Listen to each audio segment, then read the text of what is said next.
Hello everyone, Kier here, and welcome to the InfiNOT podcast. I'm focused on the casual nature of the game, and each week I discuss the new patch, the new card, and my feelings on the game. Let's hop into it. So this is obviously a pretty big week. We have the new season launch, and a ton of new stuff in the trailer. I'm going to preview a little of it at the end of the pod, but obviously when those things come out, I'll have more to say and more to talk about. So yeah, let's hop right into it. This week, we got two new cards, the first one being Sam Wilson, Captain America, and the second one being Joaquin Torres, Falcon, which, if you don't know, they sort of took over each other's roles and yada yada. Okay, let's start with Sam Wilson, Captain America. He is a 2/3 that says, game start, add Cap's shield to a random location. Ongoing, you can move Cap's shield. And Cap's shield is a 1/1 with the ongoing ability. This can't be destroyed. Give your Cap +2 power when this moves to Cap's location. Just from an early preview standpoint, I have to say, I really like this card. I'm actually having an internal debate constantly when I'm making new decks where I'm like, should I put Sam Wilson, Captain America, or should I put Kate Bishop, Hawkeye? You know, like these two cards have, pseudo-similar effects where they have a decent body and they're giving you a 1-drop, or in Kate's case, 2 1-drops that can help you in a variety of circumstances. In the case of Sam Wilson's shield, the ability to move it once he is down is really powerful, right? That in itself is, equivalent to a Jeff, and since Killmonger can't kill it, it's actually a lot safer than using something like a Nightcrawler. And honestly, rest in peace to Nightcrawler. I feel like Captain America's shield is just, miles better. Now, the biggest problem that you're going to run into when using Sam Wilson is he has to be drawn and then played on the board in order for you to use the shield. And it seems like the majority of people who don't like this card, that's the main problem with it, right? You need to draw him and play him down for that shield to feel impactful. But this is why I included him in that Fruity Pebbles list. I think I spoke about that list before, where after the OTA, I made a list with Leader as the top end, and I had Marvel Boy and some 1-drops in there. I just subbed out Kate Bishop for Sam Wilson, and that deck feels really, really good. Having that always available, always ready shield makes it so that I can always play my Cole Obsidian, I can always get procs off of Marvel Boy, I have priority to help me build into my Leader play. You get the idea, right? And I think that this card also has a variety of spots that you can, use in the game. Just to list a few, right? You could go Zoo or Move or Spectrum or you name it. I mean, this card has a lot of places it can go, and I think it fits well there. I will say, having cards in your deck to buff 1-drops feels like a really good inclusion, because you're always going to have the 1-drop. Always on the board, which is, something new to the game. It kind of reminds me of, was it Patches the Pirate from Hearthstone? It was a 1/1 that, just, it bursted onto the board at the beginning of the game, and it was a deck thinner and also gave you a body to work with, so it was pretty good.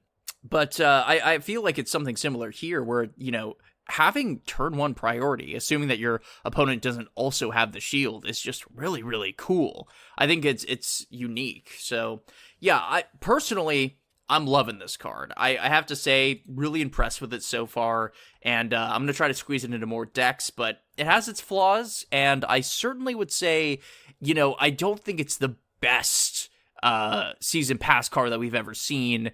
This effect, while unique, is not so powerful that I think it's meta shaking. I just think it's cool. I'm really enjoying it. So yeah, I'm going to say a 5 out of 5 release. It feels balanced to me. Obviously Sam can get, I didn't even talk about the fact that the shield, buffs Sam Wilson, when you move it over to his location, he can get up to some big numbers. But I like what this card does. It's something fresh. So yeah, really, really cool. Okay, next up is Joaquin Torres Falcon. He is a 3/4 that says, ongoing. The on-reveal abilities of your one-cost cards here happen twice. So you can imagine it as Wong, but for 1-drops. And yeah, I mean, I spoke on Joe's pod about this card, and I'm just going to repeat some of the jargon that I used there. I feel like this card is trying to solve a problem that doesn't really exist. Right? Like, this is cool. It's neat. I think it's good, even, in bounce decks where you can get 2 demons, or you can get 2 procs off of a Silver Sable and then bounce it and do all that kind of stuff. But, like, super narrow application. Like, if you're not specifically playing a bounce list with this card in it, you're probably just not going to use it. I did see a list from Regis that used Joaquin for Thanos, and that's sort of intriguing, right? Because the draw effect on those stones is doubled by Joaquin, but again, it always comes down to drawing the card, and then, you know, what are you trying to get to with that draw? Are you trying to get to more stones? Or, like, you know, you get my idea, right? I think this card has good stats. You know, I think it's going to enable some, in some insanely big Rocket Raccoons and really big Silver Sables and really disruptive Icemans. But at the end of the day, if you're not playing that archetype, this card probably doesn't entice you. And if you are playing that archetype, there are replacement cards for this, right? Like, Beast exists. You could just play Beast and then regular Falcon, and you're getting a very similar amount of value. But, you know, it's something to be said that this card is good in those lists. I don't want that to be misconstrued. I just don't think it's necessary in those lists. So yeah, for me, this is more like a 3 out of 5. I don't know. It doesn't, you know, sell me necessarily, but it's all right. I think that anybody who gets this card is not going to be super disappointed. Okay, so now to talk about the upcoming details revolving the new game mode that's going to drop and character mastery, which is super exciting. So let's talk about the game mode for a minute. It works differently than the other game modes that we've seen so far, in that you're no longer trying to win 2 out of the 3 locations before the game ends. This is a completely, you know, new shift for the game. Instead, points are incremental. So each turn, you're out of the 3 locations, one of them is going to be called the Sanctum, which is going to give 4 points, and the 2 other locations are going to give 1 point, and that's if you win them. So, if you are winning all 3 locations that turn, you're getting 6 points. Why does this matter? Because there's a 16-point limit. So once you hit those 16 points, the game ends. I think that this is really unique. You know, I think it's going to make cards that aren't so relevant extremely relevant again. Joe brought up on the Snap Decisions podcast that Martyr is an amazing card in this mode, right? Because Martyr's contingency is that at the end of the game, she tries to lose you the game, but in this mode, it doesn't matter. It's temporary wins trying to get to that 16 points. And I think the same goes for a lot of cards that we haven't seen in a long time, like Lizard or Medusa, right? Like, in this mode, priority matters. And they also talk about here that there might be some cards that are banned, including Juggernaut. If he isn't banned, I'd be very, very surprised. But I'm imagining other cards to be extremely good in this mode, like Mr. Fantastic, or Makari, or Wasp. Like, these kind of cards, I think, will do extremely well. So I'm excited to dive in when this mode comes out. And part of that is due to the rewards. I mean, they're pretty insane. I do want to temper some expectations before I start reading this, though. In the Discord, it was mentioned by Glenn, basically said that, you know, these rewards are possible to get free to play, but you're probably not going to get all of them. So just keep that in mind when I read these out, but they're still pretty insane.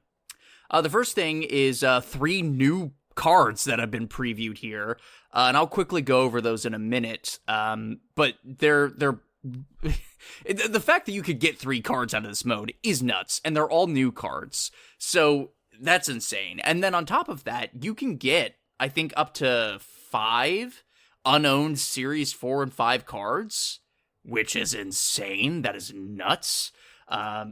Along with, some other cosmetic goodies like borders and variants and stuff. But yeah, you heard that right. You can get unowned Series 4 and 5 cards by playing this temporary game mode. Now, they're pretty expensive. I think it's way cheaper to get the other cards that are going to be in this mode that I'll read out in just a second. But that's nuts. That's insane. I think this goes, hand in hand with what we've been talking about, where I feel like this whole publisher change has made them feel a bit more generous. Personally, I'm going to be a little pessimistic and assume I'm probably going to get only about one of these, optimistically. I just have a feeling the grinding that's going to be required is going to be a lot, knowing what I know from the other modes. But still, I mean, that's an amazing opportunity for those that want to take it. So let's quickly go through each of these cards. I'll probably talk about these more after the game mode comes out and I get to see some more people playing with them. But let's start from the beginning here. Laufey is a 4/5 that says, on reveal, steal 1 power from each other card here. What I like about these cards in particular is that their mechanics are not so insanely new that they're going to be hard to predict. I feel like these are pretty straightforward cards, which is why they're probably offering them in this mode, right? They're not doing something so new and fantastical that they are a must get. Like, there are substitutes for these. In particular, this is probably most similar to like the High Evolutionary Thing, or even Man-Thing in a way, right? Man-Thing is a 4/7 that reduces 3-cost cards and below by 2 points, whereas Laufey is a 4/5 that steals 1 power from each other card here. So, like, there are some similarities, some differences, but you get the idea, right? There are substitutes for these cards. I think Laufey is going to be good. I think, like, I was talking with Joe about Diamondback, which is going to preview later in the season, and that just seems like a really great inclusion. With Laufey, it seems, like this is going to go so easily into high Evo and into Ajax decks. And the fact that he's stealing power is just great. It's going to be really, really good. It should be noted, if you have Luke Cage on the board, then he won't steal the power. This has been established before, but still, really cool card. I think it's going to be good. I mean, on average, assuming that there's, 3 other cards, so 1 card on your side, 2 cards on your opponent's, that's in essence a 4/11, easily, right? Because, I mean, stealing is -1/+1, so, in essence, that's a 4/11 right there, which is just good. I talk about all the time how I like Jessica Jones, because she's just an easy 4/10. I think she's so slept on. You could just throw her into almost any deck, and she's a 4/10. This could very easily outscale that. And it is dependent on your opponent's cards and stuff, but the average is great and the ceiling is even better. So yeah, this is going to be really, really good. This next card has been in the data mines for an extremely long time. It's Uncle Ben. Uncle Ben is a 1/2 that says, when this card is destroyed, replace it with Spider-Man. Now, okay, I don't think it's a hot take to say that this card isn't going to be good. But you know what I hope is good? I hope the animation is good.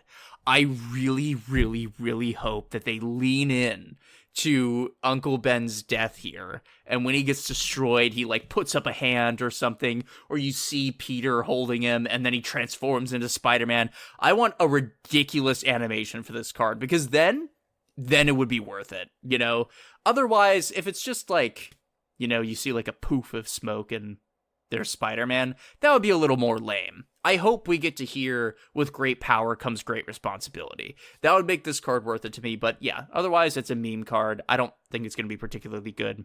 Because even in a deck where you'd be using Killmonger, I mean, you're talking about essentially what is a 1/4 Spider-Man, which when you have Hydra Bob is like, it's all right. Okay, next up is Gorgon, who is a 2/3 that says, ongoing, your opponent's cards that didn't start in their deck cost 1 more to a maximum of 6.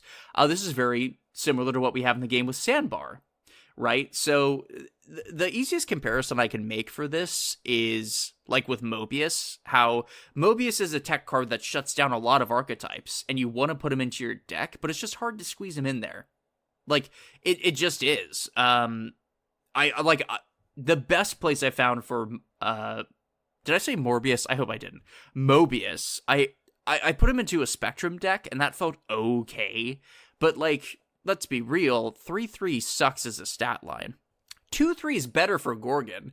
I think that there's definitely more of an argument for this card into some decks, but, like, it's going to totally depend on what your opponent is playing. So the consistent place that I see this, and I don't know if anybody's, brought this up so far, but, like, you could do a lot with Darkhawk and Ronin. There used to be those, like, hybrid Darkhawk Ronin decks. And I actually haven't checked on them recently. They might still be good. But if you were able to, like, use, because those decks also had Mystique and other things, like, you could put rocks in their deck, and then those would cost more. Now that there's Moonstone in the game, you could, like, double up on that effect. You could also use it with the Widow's Bite from Black Widow, and make that extra annoying. So, like, I think that there's a good home there. I think that's where Gorgon's going to fit best, but if you're going into Conquest and you're seeing a lot of Arishem, this is a nice little tech card. At 2/3, it's not like a terrible stat line. It's average, and the effect is pretty annoying for those decks to deal with. So yeah, pretty decent all around. Okay, so now that we covered that mode, I do quickly just want to talk about Mastery. I know that I've blabbered about it plenty of times on this pod, so I'm going to try to keep it short. I'm really excited, guys. I am so happy it's finally coming, and it's super soon, too. It's next Tuesday, which is just really, really awesome. At least that's, I think, when it's coming, because that's usually when the patch drops, is on Tuesday. I'm super stoked. What I'm hoping... And I hope I've probably explained this before. I hope that it's not too hard to achieve, right? I really hope that, my 23 splits on InfiNOT is enough to get me close to the reactions. Because if it's not, then I just don't stand a chance, frankly. The other things in there are really cool, though. I hope that the new cosmetics options are exciting. I hope they throw some other goodies in there, like, maybe some extra boosters or, who knows what, just to keep you enticed. And I'll be honest with you, I'm really excited to just, like, sit down and go through my cards for an hour and see what I get. I think that's super cool. And I'm going to shout out Super Tech God. If you don't know the guy, he owns pretty much every variant in the game. I'm gonna be checking out his stream because I want to see what the upper echelon of this track can go. And maybe I'll report back on my next pod to see, what other people might have in comparison to me. But yeah, super stoked for this. I'm really, really happy that they've added it back, and I'm excited to earn some reactions. I think those little things are super cool. And it might actually, entice me to use them more. So, yeah. That is everything that I have for today. I probably, skimmed over quite a lot, but there was just a lot to talk about. So, yeah. Thank you so much for listening. Don't forget to rate this podcast or leave a comment if you're watching this on YouTube. And if there's one thing that you can remember, it's that I'm InfiNOT. Thanks for listening.